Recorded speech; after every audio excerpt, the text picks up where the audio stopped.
Hello, everyone. Marcella here from the US Zoom News Network. I'm here with Christian Cocola, an American reporter and expert on the history of German economics, and Alyssa D'Antona, an American journalist with expansive knowledge of the Japanese economy. We are here to discuss the hyperinflation faced by Germany in the 1920s and the deflation faced by Japan in the 1990s. Christian, how are you doing this morning? Well, it's a wonderful morning here in Berlin, and I'm happy to be here. Great to hear. Alyssa, how are you? Awesome to be here, Marcella. I'm enjoying a nice afternoon in the wonderful city of Tokyo, and I'm excited to discuss the Japanese economy with you. Excellent. So let's get started. Christian, can you provide us with some context as to why Germany faced hyperinflation in the 1920s?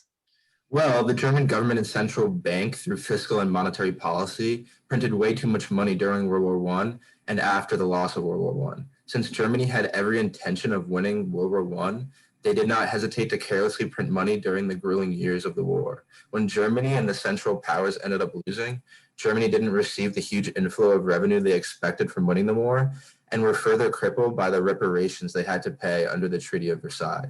Immediately after the war ended, an increase in political assassinations added to the volatility of the German mark. By the end of September 1920, prices were 12 times as high as they had been before the war. In 1921, the assassination of Matthias Erzberger, a socialist leader in favor of high taxes, sent the German mark plummeting in value. Wow, very interesting. So the German government is mostly to blame. This makes me wonder how deflation, the opposite of inflation, was so prevalent in Japan during the 1990s. Alyssa, can you explain the context surrounding deflation in Japan? So, in simple terms, deflation occurs when the prices of goods and services generally decrease and the inflation rate will fall below 0%. It may be caused by personal spending or investment or by a decrease in government spending. Deflation has been very prevalent in Japan for a long time now, and it leads to unemployment and economic depression. Many people attribute the deflation to the aging population who rely heavily on fixed income as well as positive trade balance. With this, public debt exists in the economy, and a decrease in the demand has been occurring as a cause of recessionary impacts. The economy, in turn, has shrunk, and Japan has had a difficult time fixing this issue with deflation. Okay, so it seems that deflation is causing economic depression within Japan. Now, I wonder how these economies were able to rebound and reverse the horrible effects of inflation and deflation. Let's go with you first this time, Alyssa. What can the Japanese government do to stop the deflation? What other factors were involved in the solution? One thing the Japanese government may do is increase the money supply. If this is done, it may promote aggregate demand growth and encourage private consumption. Lending and investment will also be encouraged due to increased money supply, due to increased money in the economy. Banks and institutions will have more money by selling their debts to the central bank. As a result, the interest rate for loans will decrease and businesses will have the ability to use the borrowed money to expand. Ultimately, this will increase jobs and facilitate economic growth in Japan.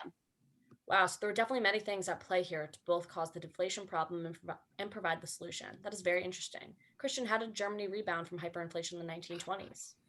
From 1920 to 1923, reparations accounted for a third of German debt and was therefore listed by the German government as one of the major causes of hyperinflation. During November 1923, hyperinflation reached its height, but stopped when a new currency, the Rentenmark, was adopted. There were 500 million Rentenmarks in circulation by November 30th, 1923, which grew to 1.8 billion by July 1924. The old paper currency, however, remained in circulation, and both currencies eventually stabilized. Similarly to what happened in Japan, I noticed how many factors were here both to generate the problems and solutions. There are probably even factors that we have not observed. One thing is for certain, though, Germany and Japan definitely want to avoid these financial problems in the future, and we absolutely cannot afford to suffer each financial devastation in the US. Wow, we have learned so much about foreign economies today. That's all the time we have for now. Marcella here with the Zoom News Network, and have a great day wherever you are.